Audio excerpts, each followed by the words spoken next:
오늘 나누실 하나님 말씀은 누가복음 24장이 되겠습니다. 누가복음 24장 36절에서 49절까지의 말씀을 보겠습니다. 이 말을 할 때에 예수께서 친히 그들 가운데 서서 이르시되 너에게 평강이 있을지어다 하시니 그들이 놀라고 무서워하여 그 보는 것을 영으로 생각하는지라. 예수께서 이르시되 어찌하여 두려워하며 어찌하여 마음에 의심이 일어나느냐. 내 손과 발을 보고 나인 줄 알라. 또 나를 만져보라. 영은 살과 뼈가 없으되 너희 보는 바와 같이 나는 있느니라. 이 말씀을 하시고 손과 발을 보이시나 그들이 너무 기쁨으로 아직도 믿지 못하고 놀랍게 여길 때 이르시되 여기 무슨 먹을 것이 있느냐 하시니 이에 구운 생선 한 토막을 드리니 받으사 그 앞에서 잡수시더라. 또 이르시되 내가 너희와 함께 있을 때에 너에게 말한 바 곧 모세 율법과 선지자의 글과 시편의 나를 가리켜 기록된 모든 것이 이루어져야 하리라 한 말이 이것이라 하시고 이에 그들의 마음을 열어 성경을 깨닫게 하시고 또 이르시되 이같이 그리스도가 고난을 받고 제3일에 죽은 자 가운데서 살아날 것과 또 그의 이름으로 죄 사함을 받게 하는 회개가 예루살렘에서 시작하여 모든 족속에게 전파될 것이 기록되었으니 너희는 이 모든 일의 증인이라. 볼지어다 내가 내 아버지께서 약속하신 것을 너희에게 보내리니 너희는 위로부터 능력으로 입혀질 때까지 이 성에 머물라 하시니라. 아멘. 먼저 설교하기에 앞서서 여러분에게 좀 위로의 말씀을 좀 드리고자 합니다. 한 주간 동안 세파에 살아가시면서 얼마나 힘들고 또 많이 걱정 가운데 오셨는지를 담임으로서 조금씩 이해가 가는 것 같아요. 그래서 여러분 주님의 이름으로 여러분 위로드리겠습니다. 네. 중심이에요. 생각이 다르고 또 가치관이 다른 사람들과 살아간다는 게 참 어렵다고 느껴져요. 여러분 직장 속에서 또 수많은 사회 속에서 하나님 모르는 사람과 어울려 산다는 것이 얼마나 힘들 것인가 담임으로서 느껴지더라고요. 더군다나 지금 우리나라는 정치적인 소용돌이에 휩싸여 있죠. 그래서 사실 이 정치만 보면 한숨이 나오고 세계 정세도 지금 전쟁 때문에 모든 그 유가부터 시작해서 물가 지수가 올라감으로 인해서 여러분들이 살기가 참 어렵게 된 것은 제가 이해를 하는 바입니다. 그러면서 한 주간 동안에 어떻게 마음이 들어지면 도대체 이 세상을 어떻게 살아야 할까라고 했을 때 제가 고난주간에도 계속 여러분에게 말씀드렸지만 우리가 신앙이라고 하는 거는 부활 신앙으로 살아가는 게 우리의 그 신앙의 꽃 아닙니까? 그래서 부활 신앙으로 살아가는 게 무엇인가를 계속 묵상을 했고 고난주간에 선포를 드렸고 부활절에도 말씀드렸습니다만은 오늘 다시 여러분에게 이 부활 신앙에 대해서 조금 나눠보고자 합니다. 자, 예수님이 부활하신 이후에 바로 승천하신 게 아니죠. 얼마 동안 머물다가 계셨다 그랬죠? 40일입니다. 40일. 사도행전에 보니까 40일 동안 그들에게 나타나셔서 하나님의 나라 일을 말씀하셨다 이렇게 기록되어 있어요. 그러니까 예수님이 승천하시기 전에 반드시 그들을 제자들에게 그를 따르는 믿는 자들에게 부활의 참 소망을 계속 심어주기 위하여 이 사역을 하셨다는 것이죠. 자, 그 가운데 오늘 한 장면을 여러분과 만나려고 합니다. 자, 우리 36절을 함께 읽어보실까요? 시작. 친히 그들 가운데 서서 이르시되 너희에게 평강이 있을지어다 하시니. 자, 이 말을 할 때라고 하는 거는 엠마오로 가는 두 제자가 예수님을 만난 이후에 예루살렘에 모여있는 제자들에게 찾아와서 11제자가 모여있는 곳에서 내가 예수 그리스도를 만났다라고 하는 그때입니다. 그런데 그 장소에 여기 보면은 누가가 이렇게 기록해요. 친히 그들 가운데 서서 말씀하셨다. 뭐라고 했습니까? 너희에게 평강이 있을지어다. 여러분 이것은 단순한 인사말이 아니에요. 우리가 오늘도 인사했잖아요. 사랑합니다. 축복합니다. 안녕하세요. 잘 지내셨어요? 이런 인사말이 아니에요. 주님이 승천하시기 전에 그들의 제자들에게 꼭 주고 또 그들의 중심에 꽉 뿌리 박힐 수 있도록 허락하신 그 단어가 바로 평강이라는 단어입니다. 그래서 이 평강이 없이는 주의 나라의 일을 할 수가 없기 때문에 주님께서 너희에게 평강이 있을지어다 한 거예요. 여러분 평강이라는 단어를 오늘 좀 정리를 여러분 마음속에 했으면 좋겠고 그것으로 기도하면 좋겠습니다. 여러분 평강이라고 하는 단어는 히브리 단어로 샬롬이라고 하는 단어인데 유대인의 인사법 중에 대다수 사람들이 샬롬 이렇게 인사를 합니다. 이것이 헬라어에는 에이레네라고 하는 단어인데 이 에이레네라고 하는 단어와 샬롬이라는 단어의 그 어원의 깊은 뿌리를 들어가면 딱 두 가지로 해석할 수 있어요. 저를 한번 따라 봅시다. 질서, 조화. 샬롬이라는 것은 질서죠.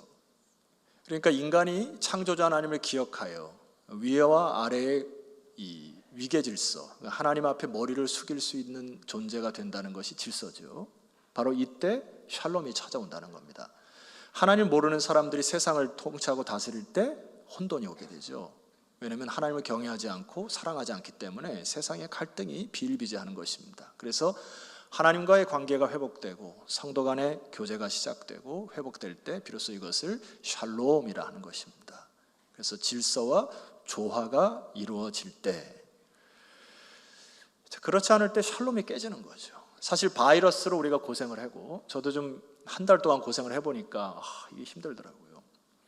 바이러스가 온 것도 뭐죠? 결과적으로 인간의 탐욕의 결과인 것이죠.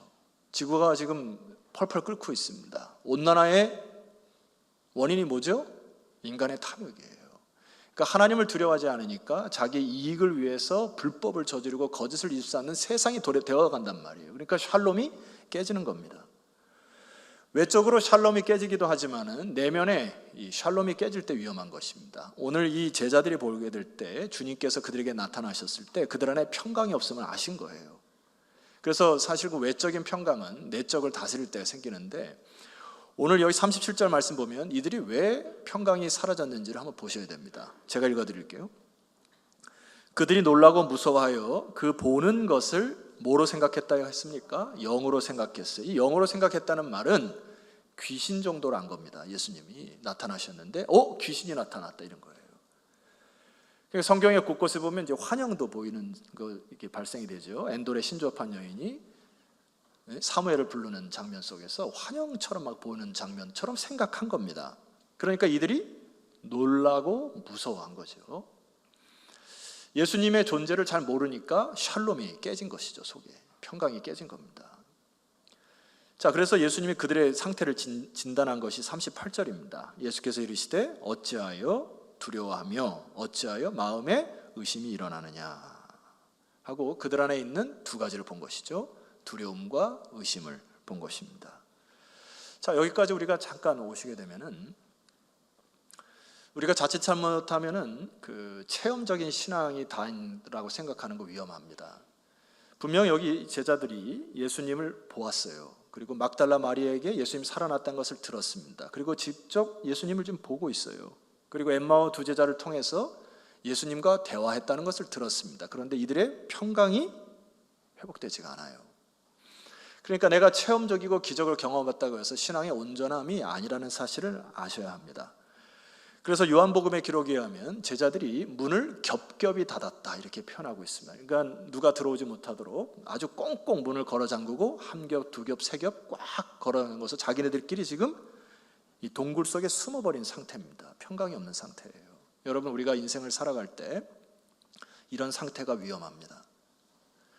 개인적으로 어떤 사람과 대화하기 싫고 갈등 있고 자꾸 자기만의 시간, 개인적인 시간, 개인만의 공간에서 너무 많은 시간을 투자하는 것은 위험해요. 평강이 사라집니다. 혹은 교회 안에서도 소수의 사람들과 모여서 집단화를 이루는 것도 좀 위험합니다. 그러니까 이것이 뭐 좋으면 좋은데 이게 사람인지라 끼리끼리 자꾸 모이다 보면은 공동체성을 잃어버리는 거거든요. 그러니까 우리는 좋고 너는 나쁘다 이렇게 되고 자꾸 그늘적인 거 보게 되고 부정적인 사고와 생각들을 말해버리게 되고 이렇게 되면 거기가 그늘진 고독이 돼요. 성도로 우리가 이제 그 성경 말씀으로 돌아가셔야 됩니다. 모이기를 패하는 자들의 어떠한 습관과 같이 하지 말라라고는 의미가 뭐예요? 오늘 우리가 어떤 상황과 형편에 있어서 개인적으로 집에서 예배 드릴 수 있죠. 그런데 이것이 이제 습관화되면 곤란합니다. 왜냐하면 공동체성이라고 하는 것은 사도행전에 보면은 주님께서 사도와 함께 함께 모여서 그들이 코이노니아를 이루기 시작할 때 비로소 교회가 생명력을 이어가는 것이죠. 그래서 구역의 모임이 참 중요한 거고요. 구역장을 중심으로 서로 대화를 나누고 삶을 나누는 게 너무나 중요하고, 자기 구역을 뛰어넘어서 옆 사람과 함께 대화하고 교회 나오면 서로 인사하고 안부를 묻고 하는 교제가 너무 중요한 거고, 제가 지금 왜 이렇게 하는 거, 아멘이 나올 때까지 지금 하는 거 아니에요. 그래서 모이기를 패하시면 안 됩니다. 지금 모이기를 힘쓰셔가지고 여러분의 구역도 다시 소그룹, 또 소모임, 그리고 서로 대화를 이어가시기를 소망합니다.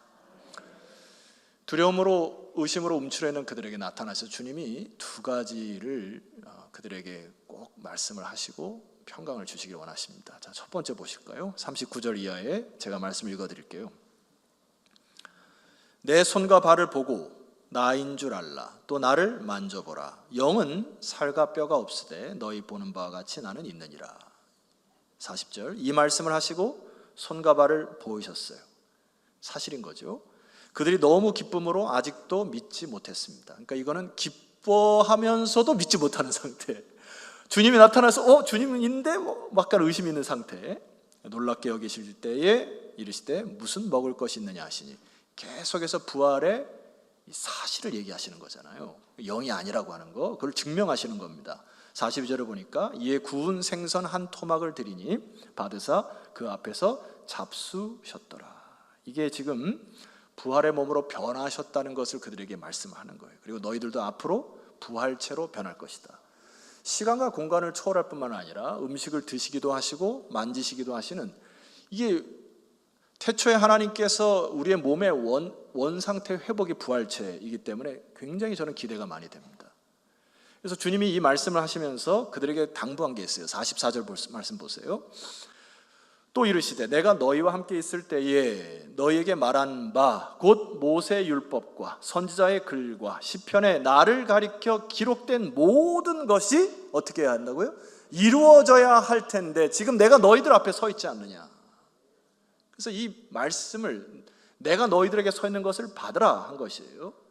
그래서 주님께서 원하시는 것은 뭐냐면 45절 보시게 되면 이에 그들의 마음을 열어 성경을 뭐하게 하셨다 했습니까? 깨닫게 하시는 거예요. 자, 여러분, 믿음이라고 하는 것은 내가 어떤 기적을 체험하거나 주님을 본다거나 음성을 듣는 것으로 만족해서는 안 된다는 이야기입니다. 부활신앙으로 살아가는 게 무엇이에요? 진리의 말씀이, 주님께서 말씀하신 선지자의 모세 율법, 구약을 얘기하죠. 선지자의 글, 신약까지 오기 전에 수많은 선지자들이 나타났죠. 시편의 글, 그리고 오늘 제자들의 쓴 글까지 이 모든 것을 이룬다고 하는 것들을, 진리를 깨닫기 시작할 때, 그래서 그 말씀이 선포되질 때, 아멘으로 받기 시작할 때 비로소 부활신앙으로 자라갈 수 있다. 주님께서 말씀하신 것이죠. 그래서 여러분, 샬롬은 샬롬 자체로 힘을 내지 못합니다. 그러니까 내가 스스로 평강해라 해도 평강이 안 세워져요. 성경을 보면 제가 다양한 구절을 말씀드릴 수 있겠습니다만 딱 한 구절 여러분 꼭 기억해야 할 구절이 있습니다. 이사야 32장 17절을 큰 소리로 선포하셔야 돼요. 자, 보셨죠? 자, 준비 시작. 공의의 열매는 화평이요 공의의 결과는 영원한 평안과 안전이라. 자, 여기 열매라고 하는 단어는 사실 동사로 쓰여 있어요. 그러니까 이게 무슨 말이냐면은 공의의 행동이 화평을 만든다, 이런 뜻이에요. 공의의 일이. 뒤에도 보게 되면은 그 공의의 결과라고 하는 단어도 다른 명사로 바꿀 수 있으면 이런 것입니다. 공의의 노동이, 공의의 섬김이, 공의의 일이 평안과 안전을 이룬다. 그러니까 공의가 작동해야 샬롬이 온다. 내가 아무리 평강해라 해도 안 되는 겁니다. 공의를 세울 때, 하나님의 의를 세우기 시작할 때 비로소 샬롬이 온다. 인간의 의는 늘 갈등을 일으켜요. 여러분, 오징어 게임 해보셨습니까? 어렸을 때? 깽깽이?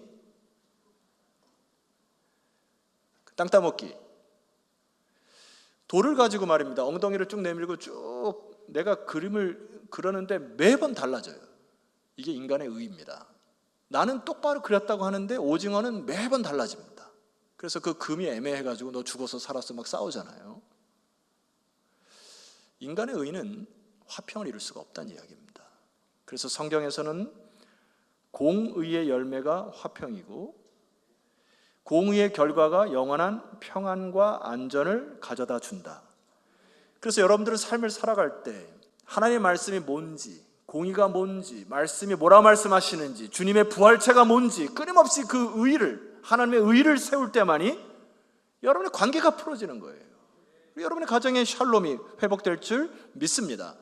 자, 이들이 예수님의 부활체를 앞에 모시고 이것이 모든 것이 이루어져야 한다고 주님께서 서 계시잖아요. 두려움이 서서히 사라지는 게 안 보입니까? 왜 안 보일까요? 여러분 보입니까? 안 보입니까? 저는 보여져요. 이들이 지금 가장 두려워하는 게 뭐죠? 로마의 칼이거든요. 내가 예수를 믿는다고 했을 때 잡히면 죽는 겁니다. 죽음의 두려움 때문에 문을 걸어 잠근 거예요. 근데 그 가운데 주님이 나타나셨잖아요. 주님 뭐라고 얘기하십니까? 너에게 평강이 있을지어다. 이 말씀을 왜 하십니까? 얘들아, 너희들이 지금 죽음 때문에 두려워하느냐? 나를 봐라 이거예요. 나는 죽음을 이기고 부활하여 이제 너희들의 몸이 앞으로 이 부활체의 몸으로 시간과 공간을 초월하여 다시 살아날 증인이 바로 내가 여기 서 있느니라. 그리함으로 그들의 두려움이 서서히 사라지겠죠. 주님의 사실 앞에 아멘으로 그걸 받아들일 때 내 안에 있는 모든 두려움은 사라지는 것입니다. 지난주에 제가 죄송한 말씀 하나 드렸죠. 부활주일 아침에 여러분 계속 죽어야 한다고 하니까, 여러분 살려왔는데 죽어야 한다고 하니까 좀 신기가 불편하셨죠. 여러분 죽어야 사는 거 아멘이십니까? 근데 부활신앙이 뭐예요? 죽어도 사는 것입니다. 한번 따라합시다. 죽어도 산다. 오늘 이 시간 지구의 종말이 와도 말입니다. 우리는 예수 그리스도의 힘에 피를 힘입어 주의 자녀로 당당히 하나님 품에 안길 줄 믿습니다. 그러니까 죽음 정도를 두려워하는 자들이 아니죠. 믿는 자들은. 또 하나 소망이 있는 것은 지난주 뉴스를 보면서 마음속에 참 마음이 아팠어요. 이제 그것 중에 한 가지는 4월 20일 날이 장애인의 날입니다. 그래서 장애인들이 우리나라에 살기가 어려우니 휠체어를 끌고 나와서 버스를 타거나 전철을 탈 때 엄청 불편한 것들을 이제 마음속에 있는 불편함들을 얘기하는 걸 보면서 참 마음이 아팠습니다. 장애인을 자녀를 두고 살아가는 부모들의 가슴들을 여러분이 한번 이해를 해보셔야 됩니다. 또 생각을 해보셔야 돼요. 우리나라는 선진국이라고 자꾸 하지만은 이 복지적인 부분이나 이런 부분은 후진국이라 저는 생각해요.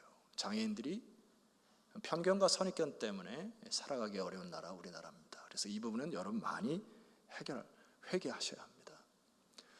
오늘 건축위원들이 좀 앉아 계신다면은 우리 교회가 새롭게 교육관 건축을 할 때 장애인들이 마음껏 드나들 수 있는 그런 편리적인 시설을 만들어 주시기를 부탁합니다.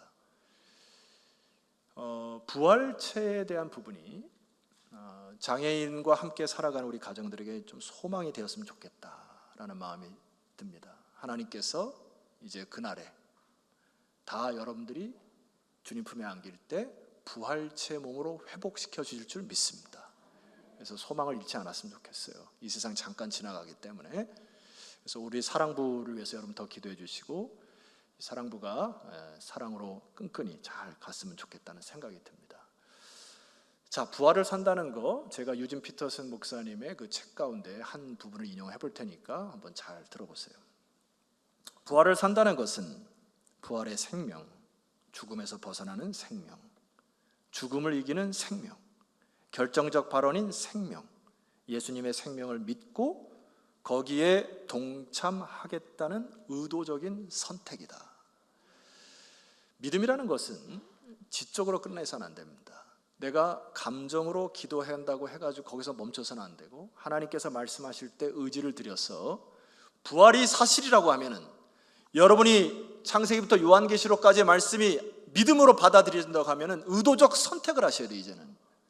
그래서 그 부활 생명이 나의 생각과 나의 마음을 주관할 수 있도록 의도적 선택으로 나아가시는 여러분 되시기를 소망합니다. 두 번째, 주님께서 취하신 말씀이 있어요. 그들에게 하는 말씀이 이것입니다. 46절 이하를 보세요. 또 이르시되 이같이 그리스도가 고난을 받고 제3일에 죽은 자 가운데에서 살아날 것을 매번 얘기하셨어요.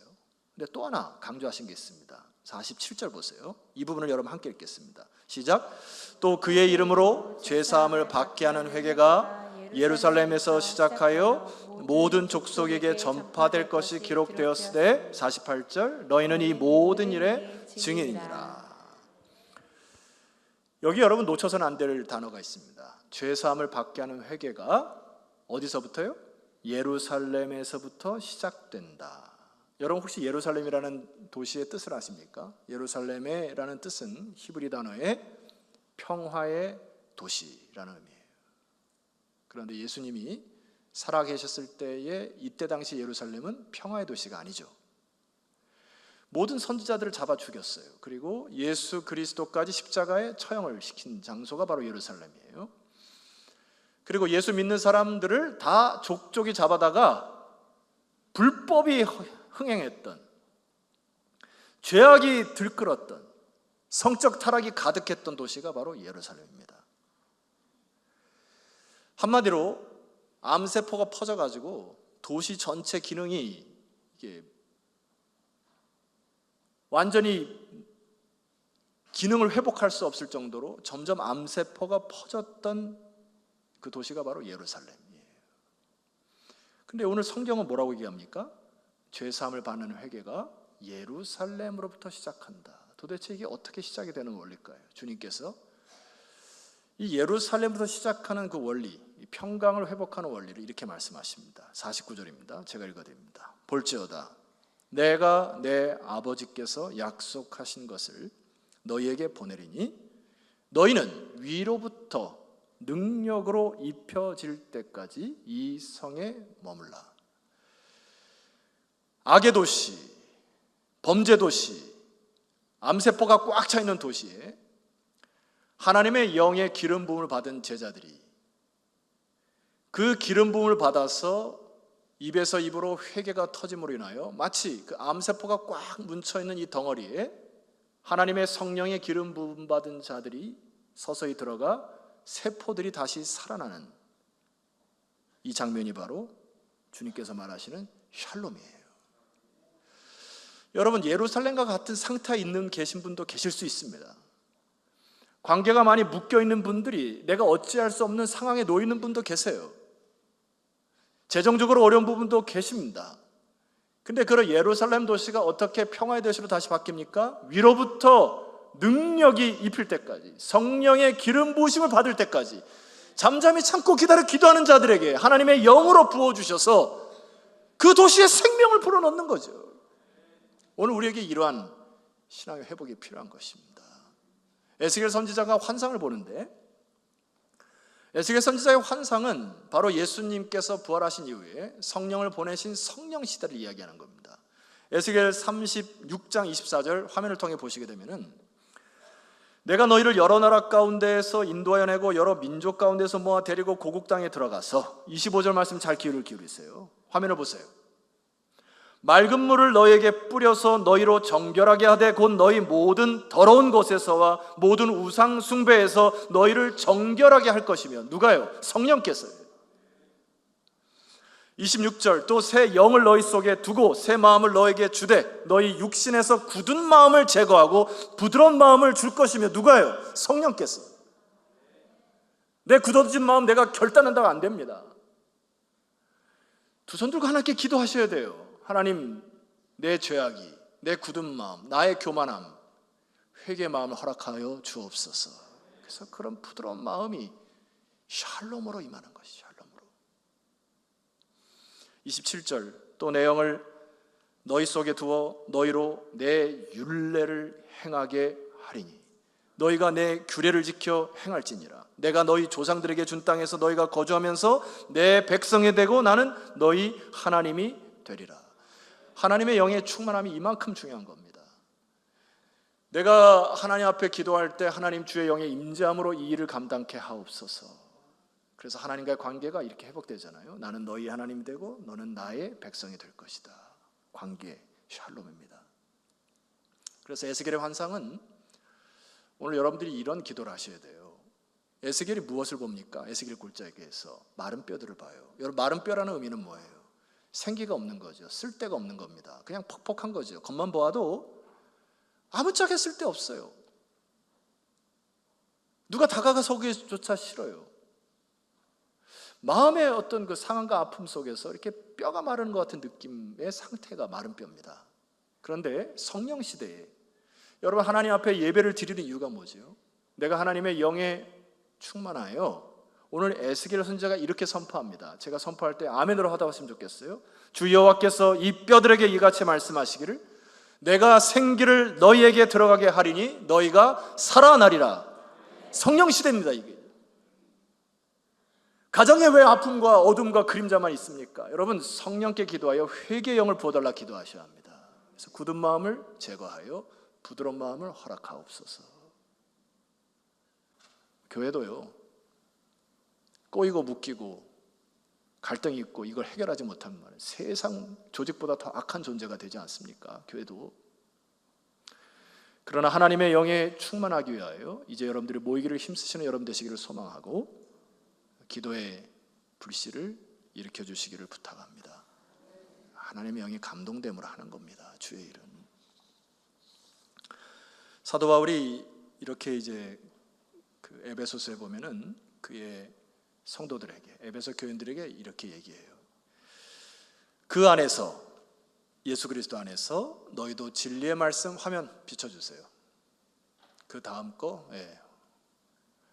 오늘 방송부와 샬롬이 잠깐 없는 듯한 느낌이 드네.